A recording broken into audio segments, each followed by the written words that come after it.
कितनी ज्यादा गर्मी हो रही है और ऐसे समय में हमारा पंखा खराब हो गया। पता नहीं कब ठीक होगा। पंखा खराब हो गया, अब क्या है, बिना पंखे के ही रहना होगा। और अभी तो इतनी कुछ गर्मी भी नहीं है, गर्मी तो अभी आगे और ज्यादा बढ़ेगी। सभी गर्मी में परेशान हो रहे थे और थोड़ी देर बाद घर के दोनों बेटे स्कूल से बच्चों को लेते हुए घर आते हैं। आज आप दोनों इतनी जल्दी घर कैसे आ गए? और हमें बच्चों को भी स्कूल से लाने से मना कर दिया। हाँ, क्योंकि हमें जल्दी घर आना था, इसलिए हमने सोचा स्कूल से बच्चों को हम खुद ले आएंगे। और जल्दी आने की वजह यह है कि हम सबके लिए कुछ सरप्राइज लेकर आए हैं। सरप्राइज का नाम सुनकर सब बहुत खुश हो जाते हैं। क्या हुआ तो पापा, क्या सरप्राइज है हमारे लिए? क्या आप हमारे लिए बहुत सारी चॉकलेट या आइसक्रीम लेकर आए हैं? नहीं बेटा, इससे भी कुछ अलग और हटकर सरप्राइज है सबके लिए। ऐसा क्या अलग और हटकर है भैया? अब तो मुझसे रुका ही नहीं जा रहा, जल्दी से बता दीजिए क्या सरप्राइज है। दोनों भाई घर के बाहर जाते हैं और बड़ा सा बक्सा रखा हुआ था उसे लेकर आते हैं, जिसे देखकर सब हैरान हो जाते हैं। अरे, इतने बड़े बक्से के अंदर क्या है? अरे, इसके अंदर पंखा है। क्या कहा? इतना बड़ा पंखा? अजी क्यों मजाक करते हो? इतना भी कोई बड़ा पंखा होता है क्या? अब की बार हम अलग तरह का पंखा लेकर आए हैं। मतलब ऐसा है कि इसे हम कभी भी कहीं पर भी किसी भी तरीके से इस्तेमाल कर सकते हैं, इसलिए हम ऐसा पंखा लेकर आए हैं। उसके बाद सभी बॉक्स को ओपन करते हैं और उसमें से एक बड़ा सा फर्राटा वाला पंखा निकलता है। इतना बड़ा पंखा देखकर सब खुश हो जाते हैं। अच्छा, तो इसके अंदर फर्राटा था? तो तुम्हें ऐसे बोलना चाहिए था ना। हम तो सोच रहे थे पता नहीं इतना बड़ा पंखा कहाँ से आ गया इसके अंदर। तो फिर मम्मी, सारा सरप्राइज खराब हो जाता ना। अच्छा चलिए, अब हम साथ में बैठते हैं और एक बार इसे चलाकर देखते हैं कि ये कितनी तेज हवा देगा। उसके बाद सब हॉल में एक साथ मिलकर बैठ जाते हैं और फर्राटा चालू कर देते हैं। एक तो वो नया था और ऊपर से थोड़ा बड़ा पंखा था, जिसकी वजह से सबको बहुत अच्छी हवा लग रही थी। सच में मजा आ गया, इससे तो बहुत अच्छी हवा आ रही है।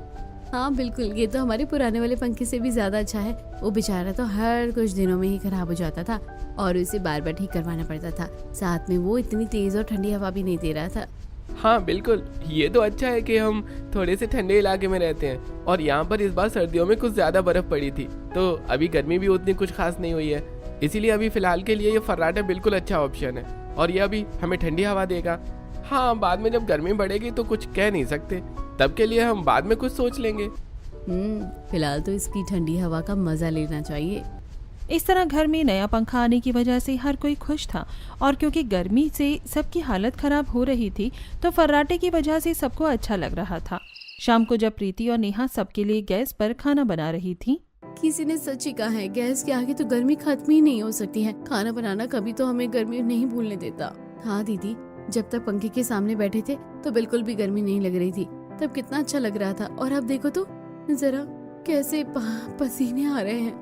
दोनों मिलकर खाना बनाती हैं और उसके बाद सबको खाना परोसती हैं। आज सब साथ बैठकर पंखे के सामने खाना खा रही थी।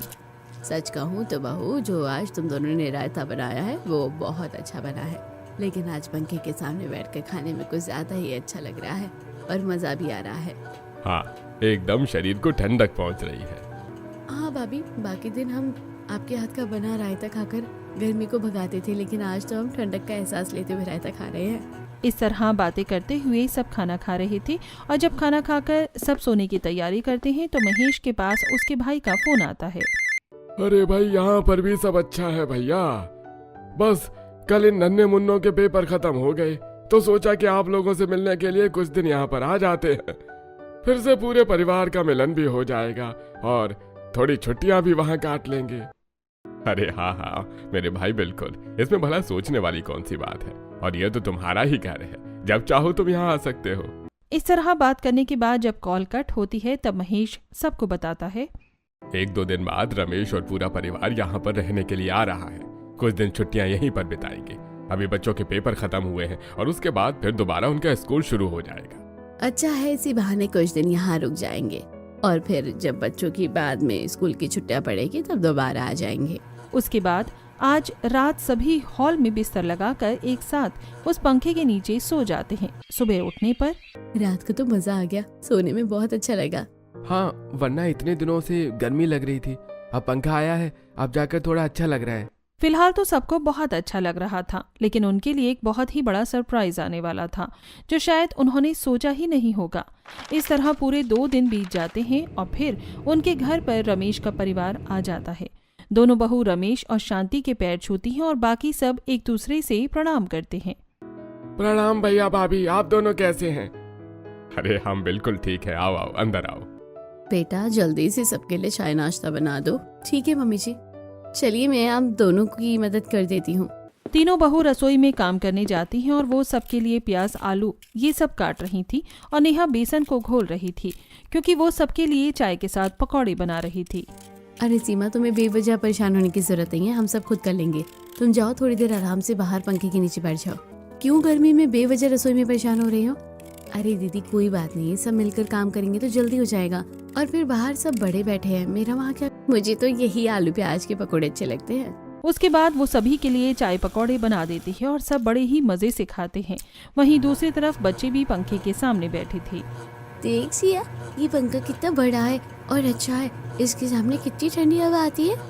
हाँ, हमारे घर पर भी ऐसा ही पंखा है। चल पंखे, हम दोनों अपने बाल खोलते हैं और उसके बाद देखिए जैसे टीवी में उनके बाल उड़ते हैं ना, ऐसे ही भी हमारे बाल भी उड़ेंगे। दोनों बच्ची अपने बाल खोलकर पंखे के सामने खड़ी हो जाती हैं और उनके जब बाल उड़ते हैं तो उन्हें बहुत अच्छा लगता है। और ये सब देखकर चिंटू हंसते हुए उन्हें कहता है, देखे तो जरा दो चुड़ैलें आ गई है। लड़के, तूने हमें चुड़ैल कैसे कहा? हम तुझे खा जाएंगे। इस तरह तीनों बच्चे एक दूसरे के साथ बड़े मजे से खेल रहे थे और बाकी सब घर वाले भी उन्हें देखकर खुश हो रहे थे। सिया भी बहुत दिनों से कह रही थी कि मुझे पिंकी और चिंटू के पास जाना है। यहाँ आने के बाद तो इसका घर वापस जाने का मन ही नहीं करता है। हाँ तो शांति, जहाँ परिवार होता है वही मन लगता है। क्या हुआ अगर नौकरी की वजह से थोड़ा अलग रहना पड़ रहा है तो, लेकिन जब साथ होते हैं तो अच्छा लगता है। इस तरह सब बात कर रहे थे और उसके बाद रात को खाना खाने का समय होता है।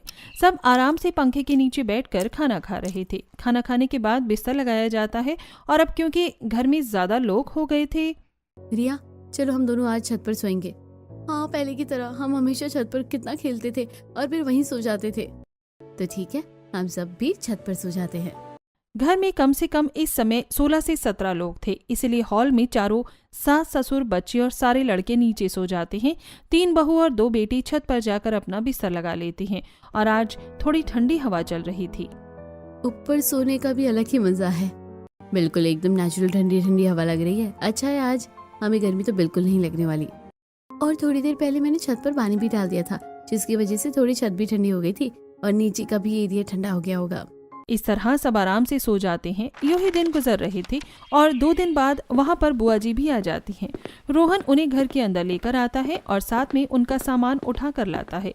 सीमा, प्रीति और नेहा तीनों उनके पैर छूकर उन्हें प्रणाम करती हैं और बाकी सब भी उन्हें प्रणाम करते हैं। हाँ प्रणाम। हे भगवान, तुम्हारे घर तक पहुँचने के लिए कितना ऊपर चढ़ना पड़ता है। तुम लोग तो आराम से आ जाते होगे, लेकिन मेरे तो घुटनों में बहुत दर्द रहने लगा है। कोई बात नहीं दीदी, हम आपके घुटनों की मालिश करवा देंगे। हाँ जरूर, अगर घुटनों की मालिश करने से सब ठीक हो जाता तो मैं हर रोज मालिश ही करवाती रहती। थोड़ा बहुत आराम तो पड़ जाता है, लेकिन उतना कुछ खास फर्क नहीं पड़ता है। उसके बाद चाय नाश्ता लाया जाता है और बाकी सब बड़े पंखे के सामने बैठे हुए थे। चाय नाश्ता देखते ही कविता का मुंह बन जाता है। अरे बेटा, पहले ही इतनी ज्यादा गर्मी हो रही है और ऊपर से तो मुझे गर्मा गर्म चाय पिला रहे हो। अरे कम से कम कुछ अच्छा और ठंडा तो पिला देती, थोड़ा कलेजे को भी ठंडक मिल जाती। इतनी गर्मी में गर्म चाय पिलाकर सब कुछ गर्म करना चाहती हो। माफ करना बुआ जी, हम अभी आपके लिए बेल के शरबत बनाकर लाते हैं। उसके बाद प्रीति रसोई में जाती है और ठंडे दूध के अंदर बर्फ डालकर उसके अंदर बेल का शरबत मिक्स करने लगती है और साथ में थोड़ी सी केसर की बूंदें भी डाल देती है। दरअसल कविता को ये शरबत बहुत ज्यादा पसंद था और वो जब भी आती थी तो हमेशा यही पीती थी। प्रीति शरबत बनाकर कविता को देती है। कविता बड़े ही मजे से शरबत पीती है। चलो अच्छा है कि तुम्हें याद है कि मुझे ये शरबत बहुत ज्यादा पसंद है। इसे पीकर तो बड़ा मजा आ गया। अब क्या है ना, मैं नींबू पानी तो पी नहीं सकती क्योंकि मेरे घुटनों में दर्द रहता है, और तो और ज्यादा दर्द बढ़ जाएगा खट्टा खाने से, इसलिए मैं इस तरह के शरबत को पी लेती हूँ। अरे जी दीदी, हमें पता था आप आने वाली है, इसलिए खास आपके लिए मंगवा कर रखा था पहले से ही। इस तरह पूरा परिवार इकट्ठा हो जाता है और आज रात को भी सब इसी तरह सोते हैं। लेकिन बुआ जी, भाई मैं तो पंखे के सबसे आगे सोऊंगी, मुझे तो बहुत ज्यादा गर्मी लगती है और वहाँ पर तो मैं पूरा दिन एसी में रहती हूँ, इसलिए मैं सबसे आगे सोऊंगी क्योंकि मुझे गर्मी में रहने की आदत नहीं है। जी बिल्कुल दीदी, हमें कोई परेशानी नहीं है। आपको जैसे मन करे आप वैसे सो सकती हैं। उसके बाद रात को सब सो जाते हैं। कविता ने सिर्फ अपनी तरफ पंखा कर रखा था, जिसकी वजह से बाकी सबको हवा नहीं लग रही थी और उन्हें थोड़ी गर्मी लग रही थी। बुआ जी ने तो सारा पंखा अपनी तरफ कर रखा है, मुझे तो यहाँ पर कोने में बहुत गर्मी लग रही है। मुझे भी बहुत ज्यादा गर्मी लग रही है। इस तरह बाकी सब तो परेशान हो रहे थे, लेकिन जैसे तैसे करके रात कट जाती है। लेकिन अगले दिन एक और सरप्राइज मिलने वाला था। उन्हीं के एक रिश्तेदार का फोन आता है। अरे भाई साहब, मैं कह रहा था कि यहाँ पर हमारी ट्रेन काफी घंटे लेट हो गई है और आपका घर तो रेलवे स्टेशन से सिर्फ और सिर्फ 10 मिनट की दूरी पे है, तो क्या हम वहाँ पर रहने के लिए आ सकते हैं? अरे हाँ हाँ बिल्कुल आ सकते हैं, इसमें भी भला पूछने वाली बात है। जी बिल्कुल आप आ जाइए, मैं अभी आपके पास रजत बेटे को भेज देता हूँ। कॉल कट होने के बाद महेश रजत से कहता है, अरे बेटा, तुम्हारे वो दूर के चाचा जी है ना, उनकी ट्रेन जरा लेट हो गई है तो कुछ देर के लिए यहाँ पर आना चाहते हैं। जरा रेलवे स्टेशन पर जाकर उन्हें ले आओ। जी ठीक है ताऊ जी, मैं अभी लेकर आता हूँ। रजत रेलवे स्टेशन पर जाता है और वहाँ पर महेंद्र और उनके परिवार से मिलता है।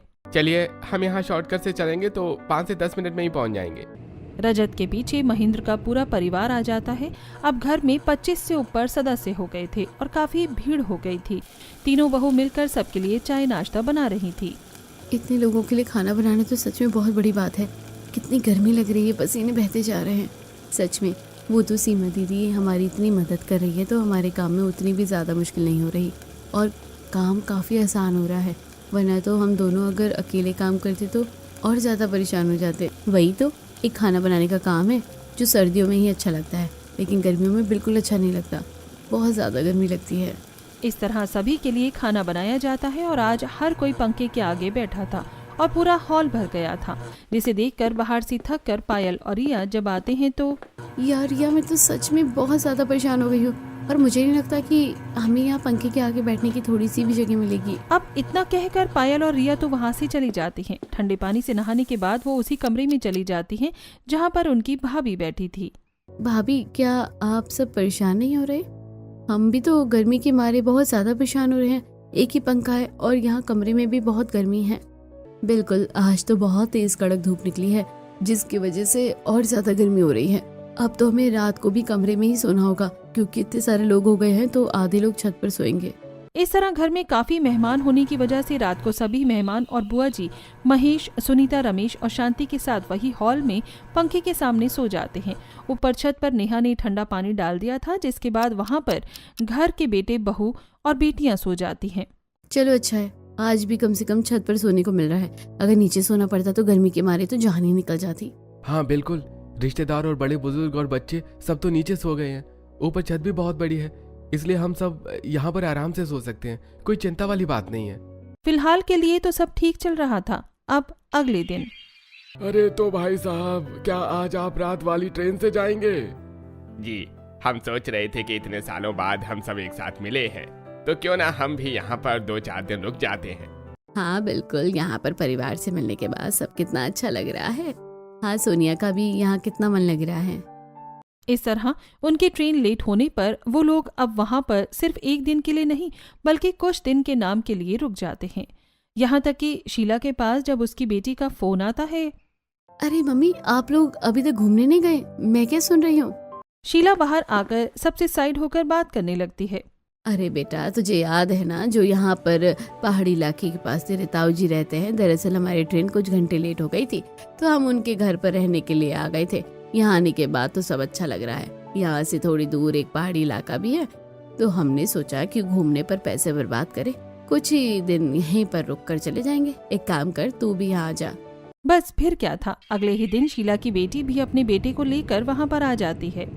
प्रणाम, कैसे हैं आप सब? मैंने सोचा कि सब यहाँ पर हैं तो मैं भी आप लोगों से मिलने आ जाती हूँ। नहीं बेटा, तुमने बहुत अच्छा किया। वैसे भी हम तुमसे बहुत दिनों बाद मिल रहे हैं।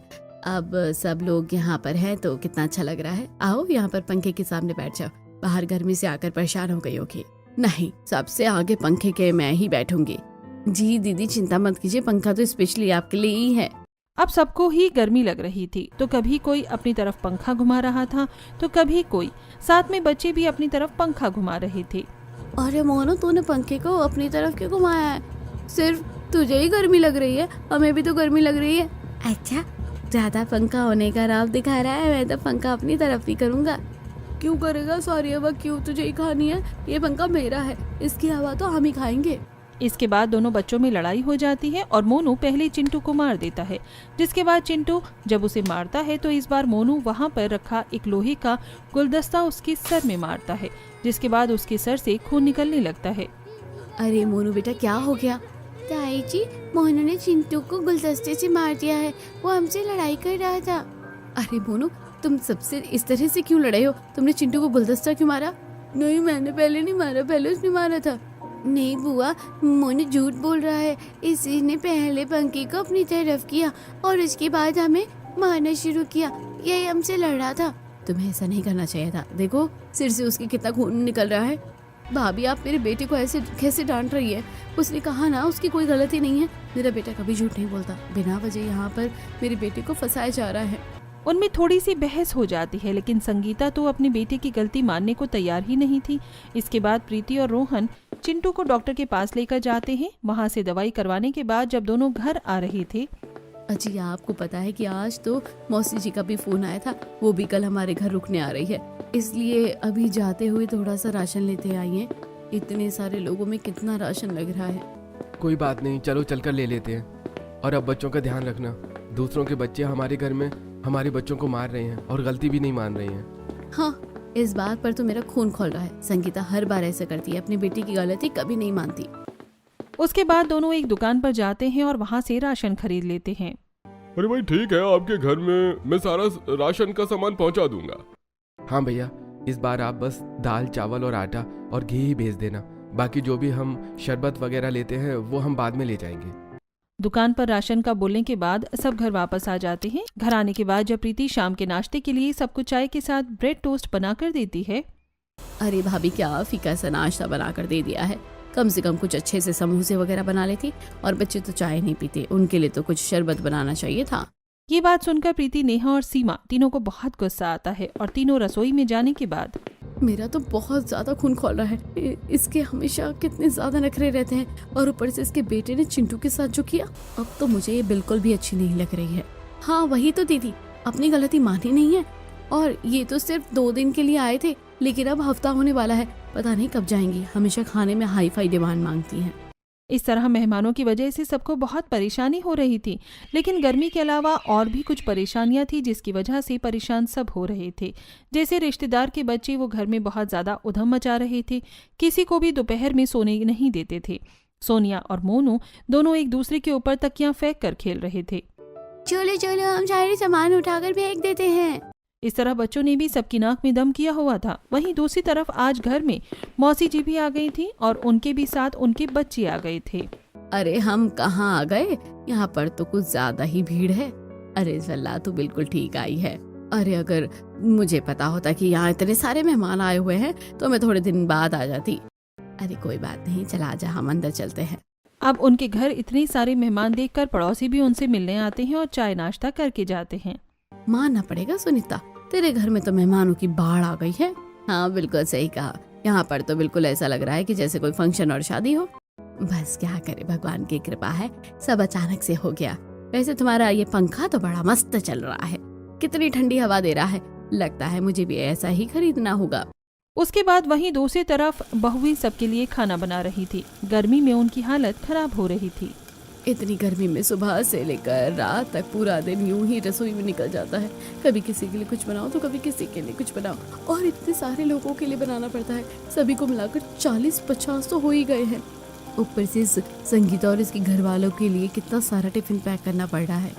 अरे कोई बात नहीं, टिफिन पैक करना पड़ रहा है तो क्या हुआ, कम से कम यहाँ से जा तो रहे। उनके बच्चों ने सर में दर्द कर दिया था और उनकी भी इतनी डिमांड थी, पूछो ही मत। चले जाएंगे तो कम से कम थोड़ी राहत मिलेगी। क्या पता जाकर हमें पंखे के नीचे बैठना नसीब हो जाएगा। लेकिन अभी कहाँ। एक तरफ संगीता और उसके मायके वाले शीला और महेंद्र वहाँ से अपने बच्चों के साथ चले जाते हैं, लेकिन शाम को वहाँ पर दूसरे मेहमान आ जाते हैं। क्या अभी भी और मेहमान आने बाकी है? कुछ नहीं पता और कह नहीं सकते हम। इस तरह सभी मेहमानों से बहुत ज़्यादा परेशान हो जाते हैं। लेकिन अब जो घर में नए मेहमान आए थे, अरे भाई देखा, मैं बिल्कुल सही कहा था ना कि बच्चों को लेकर यहाँ पर चलते हैं। यहाँ पर लाइट बहुत कम जाती है और हमारे यहाँ तो बहुत ज्यादा लाइट जाती है। आपने बिल्कुल सही कहा था। और हम मेहमान हैं तो हमारी कितनी खातिरदारी भी हो रही है। अच्छा अच्छा खाने को मिल रहा है और एकदम पंखे के नीचे बैठे हैं। हाँ, और वहाँ तो अभी अप्रैल के मौसम में गेहूं की कटाई चल रही है, इसलिए लाइट तो हमेशा जाएगी। और महेश भाई साहब तो बहुत ही शरीफ और अच्छे हैं, हमें भाई आसानी से जाने को बोलेंगे भी नहीं। महीना भर तो हमारा यहाँ मजे से कट जाएगा। इस तरह रात को सब नीचे सो जाते हैं। और अब घर में मेहमानों की संख्या बढ़ने की वजह से घर के बेटे ऊपर सो रहे थे, तो अब घर की बहू के लिए छत पर भी जगह नहीं बची थी, इसीलिए उन्हें कमरे में गर्मी में सोना पड़ रहा था। एक तो पूरा दिन गर्मी में रसोई में काम करो और अब रात को भी गर्मी में ही सोना पड़ा है। जब से पंखा आया है उसकी हवा खाना तो हमारे नसीब में ही नहीं हुआ। अरे दीदी अब तो हद ही हो गई है। दिन में भी 5 मिनट हम पंखे के नीचे नहीं बैठ पा रहे हैं और ना ही रात को सो पा रहे हैं। और ऊपर से जितने भी मेहमान आ रहे हैं जल्दी से जाने का नाम ही नहीं ले रहे हैं। सब यहाँ पर कुंडली मारकर बैठ गए और हमें यहाँ गर्मी में सोना पड़ रहा है। वहीं दूसरी तरफ हॉल में जो पंखे के नीचे सो रहा था, कविता ने नींद में पंखा अपनी तरफ किया तो किसी दूसरे मेहमान ने उठकर अपनी तरफ पंखा घुमा दिया। इस तरह रात को हर कोई अपनी मर्जी से अपनी तरफ पंखा घुमा रहा था। अरे बेटा तू तो मुझे वापस घर छोड़ा। यहाँ पर कितनी ज्यादा भीड़ हो गई है, मुझे तो पंखे की हवा ही नहीं लगती है। अपनी तरफ पंखा करती हूँ तो रात को कोई और दूसरा उठकर अपनी तरफ घुमा लेता है। अब इन सब चीजों से परेशान होकर कविता भी वहाँ से चली जाती है, लेकिन तभी वहाँ पर दूसरे रिश्तेदार आ जाते हैं। और बताइए भाई साहब कैसा चल रहा है? मुझे सुनने में आया था कि यहाँ पर सभी इकट्ठा हो रहे हैं, तो मैंने सोचा क्यों ना जाकर मैं भी मिलाऊं। हाँ बिल्कुल, आपने बिल्कुल सही किया यहाँ पर आकर। आइए आइए, बिल्कुल आइए, आपके घर में स्वागत है। इस तरह घर में और भी मेहमान आने लगते हैं, लेकिन वहीं दूसरी तरफ बहुओं की और बेटों की हालत बहुत ज्यादा खराब हो रही थी। फिर से सारा राशन खत्म हो गया है। अब तो राशन आ रहा है और 2-3 दिन में ही खत्म हो जा रहा है। इतने सारे मेहमान आते रहेंगे तो सब कैसे होगा? अब हम राशन कार्ड से तो राशन ले आए हैं, बस दुकान से ही लाना होगा। इस बार तो दुकान से भी 3-4 बार राशन आ चुका है। आपको बताया भाभी, हमारे सारे रिश्तेदार यहाँ पर आकर आ चुके हैं और कुछ तो यहीं पर इतने हफ्तों से जमकर बैठे हैं, जाने का नाम ही नहीं ले रहे हैं। एक तो पूरा दिन पंखा चलता है, कभी कोई पंखे के लिए लड़ता है तो कभी कोई। हमें तो इस पंखे की हवा खानी ही नसीब नहीं हुई है। वहीं दूसरी तरफ सबके खाने के लिए अलग अलग डिमांड थी। बेटा सिर्फ जीरे वाला रायता खाकर मजा नहीं आया, इसके अंदर जरा खीरा काट कर डाल देती तो बढ़िया सा खीरे का रायता बन जाता। अरे बेटा तुम मेरे लिए अगर बूंदी का रायता बना देती तो अच्छा लगता। हाँ बेटा, सलाद में भी आज सिर्फ खीरा है, ककड़ी नहीं है। ऐसे तो खाने का मजा बिल्कुल नहीं आने वाला। इस तरह वो खाने के लिए भी सबको परेशान कर रहे थे। सब तो ऐसे डिमांड कर रहे हैं जैसे इनका घर ही है और यहाँ पर फ्री में सब कुछ मिल रहा है ना, इसलिए इतनी बातें आ रही हैं। ये वही लोग हैं जब हम उनके घर जाते हैं तो पतली सी चाय बनाकर पिलाते हैं। सच कहूँ तो मुझे भी बहुत गुस्सा आ रहा है। इस तरह सब परेशान हो गए थे और जब रोहन और यश दुकानदार से राशन लेने जाते हैं, भैया थोड़ा और राशन पहुंचा देना। अरे भाई साहब, इस बार तो आप लोगों ने हद कर दी। एक तो इतना सारा राशन लेकर गए हो, ऊपर से आगे के उधार पैसे भी नहीं दिए और अब और राशन लेने आ गए हो। पूरे साल का राशन एक साथ इकट्ठा करने का मन है क्या? देखो भाई, इतना सारा राशन मैं उधार नहीं दे सकता। बेचारे दोनों वापस निराश होकर घर आ जाते हैं। दुकानदार ने राशन देने से मना कर दिया और हमारे पास पैसे भी नहीं हैं। और हम तो एक्स्ट्रा टाइम में ओवर वर्क कर रहे हैं, लेकिन उसके बाद भी कुछ नहीं हो रहा है। और यहाँ तक कि हमारी सेविंग्स भी खत्म हो गई हैं। जो अर्जेंट सेविंग बची है उसी का राशन लाना होगा। नहीं भैया, ऐसे तो बहुत गड़बड़ी हो जाएगी। आपको इस बारे में ताऊ जी और ताई जी से बात करनी चाहिए। यहाँ जो कुछ भी हो रहा है गलत हो रहा है। तब रोहन महेश से इस बारे में बात करता है। पापा, आपको मेहमानों को अब घर जाने के लिए बोलना चाहिए। उन्हें 1 महीना होने वाला है। साथ में घर में और भी मेहमान बीच बीच में आ रहे हैं। कोई 2 दिन रुकने आ रहा है, कोई 1 हफ्ता रुकने आ रहा है। अरे बेटा तो क्या हो गया, मेहमान तो घर में आते ही है, इतना मत सोचो। थोड़े टाइम की बात है, अभी बस गर्मियों की छुट्टियां हैं इसलिए सब आ रहे हैं। इस तरह महेश रोहन की बात नहीं समझता और यहाँ पर यश और रोहन दोनों घर का खर्च चलाने के लिए एक्स्ट्रा ओवर टाइम कर रहे थे। नहीं मम्मी, आपने कहा था मेरे बर्थडे पर घूमने चलेंगे। बेटा माफ कर दो, इस बार पापा ने पैसे जोड़े थे लेकिन वो सब खत्म हो गए हैं। नहीं, मुझे आपसे कोई बात नहीं करनी। पिंकी गुस्सा होकर वहाँ से चली जाती है। एक्स्ट्रा ओवर टाइम करने की वजह से रोहन को हीट स्ट्रोक आता है और उसकी तबीयत बहुत खराब हो जाती है। देखिए, बहुत ज़्यादा गर्मी में रहने की वजह से इनके साथ ऐसा हुआ है। आपको इनका अच्छे से ध्यान रखना चाहिए। इतना कहकर डॉक्टर वहां से चले जाते हैं। अब रोहन को ठंडक की बहुत ज़्यादा ज़रूरत है, लेकिन मेहमान पंखे के सामने से हटते नहीं हैं, जिस कारण रोहन तो पंखे के सामने जा ही नहीं पा रहा था। इसी वजह से रोहन की तबीयत में भी सुधार नहीं हो रहा था। तो एक दिन आप लोगों ने बहुत देर से पंखा चलाया है, थोड़ी देर अगर पंखा भैया इस्तेमाल कर लेंगे तो क्या हो जाएगा? अरे बेटा, तुम तो बहुत बदतमीज हो। अतिथि देवो भव होता है, तुम्हें मेहमान का ज्यादा आदर सत्कार करना चाहिए। हाँ बिल्कुल, एक तो पहले ही घर में एक पंखा लगा रखा है, वैसे भी हम इतनी मुश्किल से यहाँ पर गर्मी में दिन काट रहे हैं। अरे कम से कम इतना ही है तो घर में कुछ और पंखे लगवाने चाहिए थे ना। ये बात सुनकर यश को बहुत ज्यादा गुस्सा आ जाता है। तो हमने अपने हिसाब से अपने लिए एक पंखा तो अच्छा लगवा ही रखा है ना। यश को गुस्से में देखकर महेश समझ गया था कि वो आगे भी और कुछ बोलेगा, लेकिन तब महेश उसे बीच में रोकता है। अरे तुम ऐसे कैसे बात कर रहे हो? तो पापा ऐसे न करूं तो और कैसे करूं? खैर, आपको बोलने का कोई फायदा नहीं है क्योंकि आप भी हमारी बात नहीं समझ रहे हैं। गुस्से में यश वहां से चला जाता है और महेश और सुनीता गुस्से में उससे बात करने के लिए कमरे के अंदर जाते हैं। तो आपको पापा से इस तरह बातें करनी चाहिए थी, उन्हें बुरा लगा होगा। हाँ, लगा होगा, लेकिन तुम खुद बताओ कि हम क्या करें। मम्मी पापा तो हमारी बात समझने को तैयार ही नहीं है। हमारी सेविंग्स खत्म हो गई हैं। बेचारी पिंकी का इस बार बर्थडे पर दिल टूट गया। हम सब बच्चों को इस बार वाटर पार्क ले जाने वाले थे, साथ में हम पैसे जोड़ रहे थे कि हम कूलर खरीद सकें, लेकिन कुछ नहीं हो रहा है। मम्मी पापा को नहीं दिख रहा है क्या कि हम एक्स्ट्रा ओवर टाइम कर रहे हैं और गर्मी में इतना परेशान हो रहे हैं, जिसकी वजह से भैया को हीट स्ट्रोक आया है। तुम लोग भी इतनी गर्मी में इतना सारा खाना बनाकर परेशान हो जाती हो। हम पंखा अपने लिए ही तो लाए थे, दूसरों के लिए थोड़े। कोई बात नहीं, थोड़ा और एडजस्ट करना पड़ेगा। कमरे के बाहर खड़े सब लोग सारी बात सुन लेते हैं। भैया बच्चे परेशान हो रहे हैं, मेहमानों से ज्यादा हमें बच्चों को समझना चाहिए। इस तरह महेश को अब सारी बात समझ में आ जाती है और उसकी आंखें खुलती हैं। तब महेश देखता है कि उनके घर पर आए मेहमान उनके बच्चों के साथ ही कैसा व्यवहार कर रहे हैं। अरे बच्चों, चलो पंखे के सामने से दूर हट जाओ, हमें बहुत गर्मी लग रही है, चलो साइड बैठो। अरे भाई साहब, बच्चों को भी तो गर्मी लग रही है। तो बहन जी, बच्चे पीछे बैठ जाएंगे। अरे बेटा, तुमने फिर से नींबू पानी में कम नींबू डाला है। तुम्हें पता है ना कितनी गर्मी है, तो अच्छा नींबू पानी बनाना चाहिए था। अब महेश और सुनीता छोटी छोटी चीजों को नोटिस कर रहे थे, जिसकी वजह से अब उन्हें भी गुस्सा आ रहा था। भाई साहब, आपको पूरा 1 महीना हो गया है, आप वापस कब जाएंगे? अरे भाई साहब, इतने दिनों बाद आपसे मिले हैं, सब इतना अच्छा लग रहा है, कुछ दिन में चले जाएंगे। महेश समझ गया था कि कोई भी ऐसे नहीं जाने वाला, इसीलिए रात को जब सब काम करके आते हैं तो पूरा परिवार पंखे के सामने बैठ जाता है और आज सबको खाने में बस दाल चावल दिए जाते हैं। आज खाने में मजा नहीं आ रहा है, कुछ अच्छा बना लेते। क्या है ना भाई साहब, इतनी गर्मी में पूरा दिन इतने सारे लोगों का खाना बनाने में बहुत परेशानी हो जाती है, तो हमने सोचा क्यों ना आज कुछ हल्का खाना ही हो जाए। वैसे भी बहुत दिनों से हैवी खाना खा रहे थे, अब से घर में बस दाल चावल ही बनेंगे। अरे भाई, आप सब कब तक पंखे के सामने बैठे रहेंगे? चलिए, सोने का समय हो गया है, हमें सोने दीजिए।